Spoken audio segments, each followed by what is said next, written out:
এই প্রথম সৌদি আরবে আমার পুলিশে ধরছে, চেক দিল আমার লাইসেন্স আর রুকসা এগুলো চেক দিল। তারপরে এখন দেখেন এরকম একটা জায়গায় ঢুকছি, এই জায়গায় শুধু ট্রাক কি পরিমাণ ভালো, আমার শরীরের অবস্থা কি বাজে হইতেছে সেটা বুঝতেছি না। আমি জানি না এই জায়গায় সালমান ভাই কে থাকে, আমার লোকেশন দিয়েছে, আমি তো আর জানি না যে এরকম এরকম থাকলে জীবন আসতাম না। অবস্থা দেখেন, এটা বাংলাদেশের রাস্তা তো প্রচুর খারাপ, এই জায়গায় বাইক দিয়ে চলাচল করা দেখেন সব জায়গায় খালি এই বালুর টাক আর সিমেন্টের যে কাজ আছে, সম্ভবত কোনো সিমেন্টের কোনো ফ্যাক্টরি কিংবা এরকম কোনো যেন কোনো কিছু হইতে পারে। আশেপাশে না কোনো দোকান আছে না কোনো কিছু।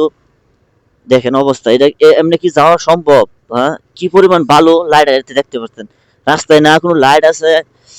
ও এই প্রথম আমার এই অভিজ্ঞতা সৌদি আরবে এরকম কোনো রাস্তা দিয়ে আসা দেখেন। আই হাই, আমি বুঝতেছি না কি ফেরত যাওয়া ভালো হইব নাকি সামনে যাইলে আরো বাজে অবস্থা হলে। গাড়ির অবস্থা খারাপ হইতেছে, আজকে গাড়িটা মুছছিলাম, কোনো রাস্তা নাই কোনো কিছু নাই।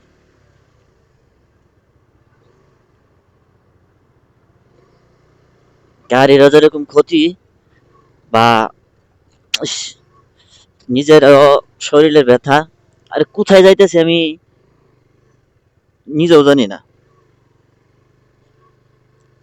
অবস্থা দেখছেন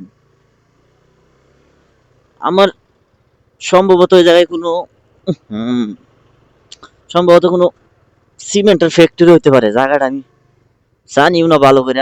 অবস্থা দেখেন দেখেন দেখেন, রাতের বেলা না কোনো কিছু দেখা যায়, আমার গাড়ির এলইডি লাইট অবস্থা, গাড়ি স্লিপ করতেছে।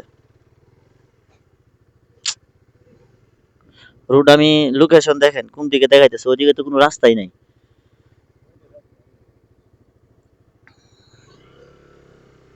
আপনি বলেন না হ্যাঁ মোটর সাইকেল দিয়ে আমু, হ্যাঁ